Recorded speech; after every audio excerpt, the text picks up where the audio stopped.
The setting: a vast space, no horizon, no era, only presence. Washington stood first. He did not pace, he rarely needed motion to command a room. Jefferson studied the fog as if it were a text. Adams looked as if he had already found 3 errors in it.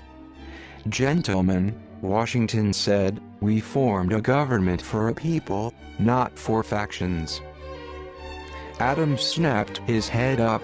"Then let the people be seen. A representative assembly ought to be, as I once wrote, an exact portrait of the people at large, not a miniature of party advantage." Jefferson nodded slowly.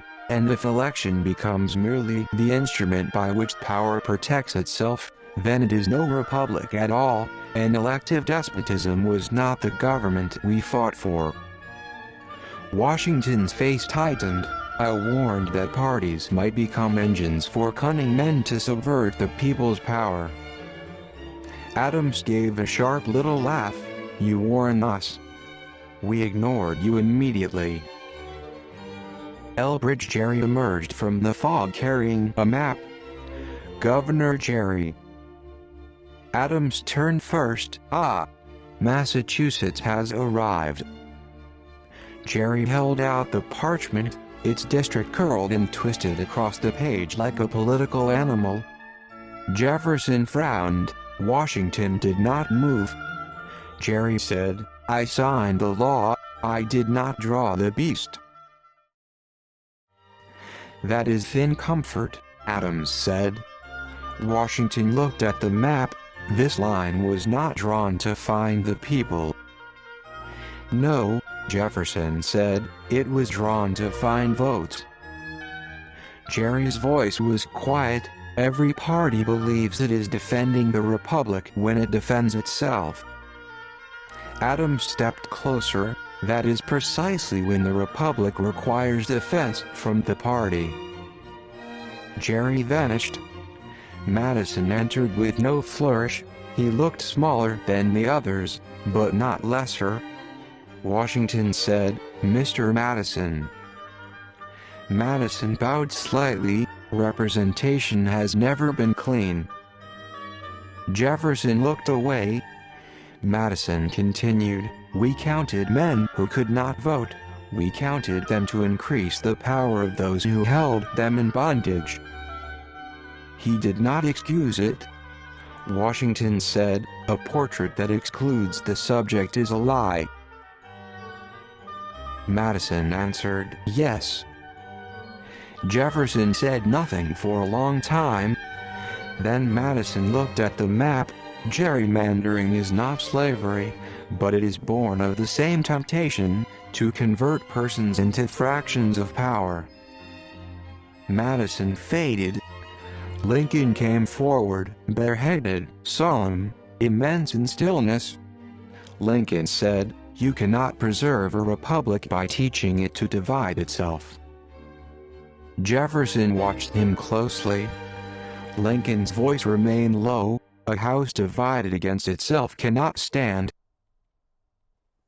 "I said that when the issue was slavery, I meant that a nation cannot live indefinitely by contradiction." Washington said, "And what if districts drawn so that citizens cease to meet one another?" Lincoln looked into the fog. "Then division becomes architecture." Jefferson said, "You believe the map may wound the Union?"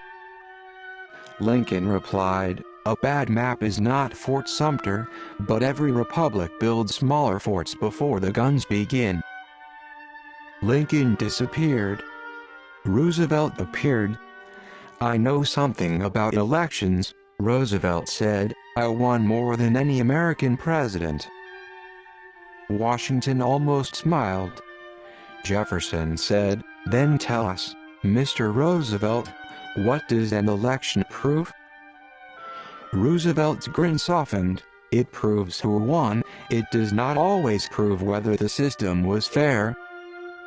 A landslide can be honest, a narrow victory can be honest, but a map designed to predetermine the answer?"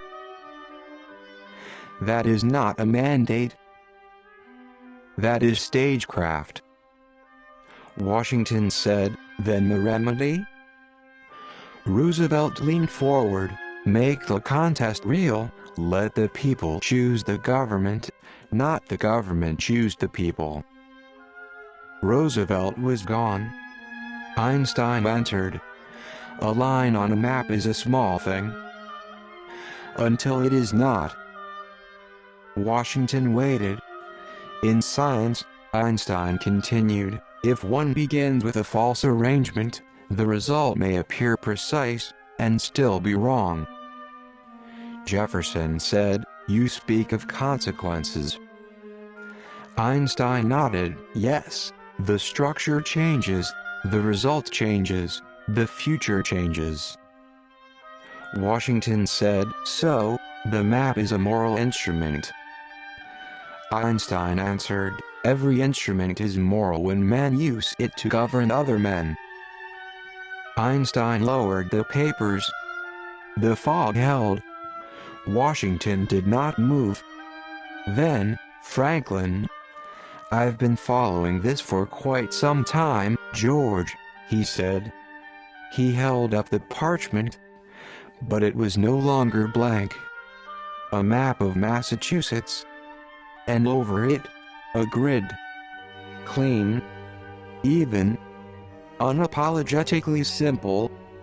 Jefferson leaned in. But all of the districts are the same size, the towns are not, the people are not, the man of property stands equal to the laborer. Franklin gave a small shrug, yes. A most inconvenient outcome. Exactly as advertised.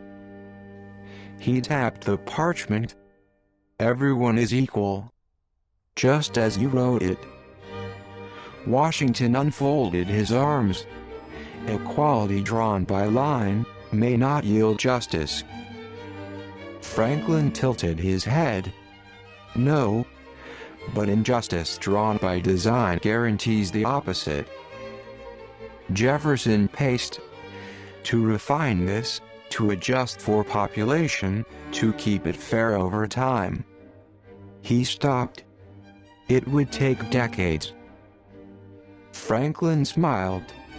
My dear Jefferson, it would take seconds. He lifted the parchment. They have tools now, remarkable ones. They can measure, adjust, and do so again tomorrow. No guesswork. No advantage hidden in the curve of a line. Washington studied the grid. I see. He straightened. No longer Whig or Tory, Republican or Democrat. Citizens.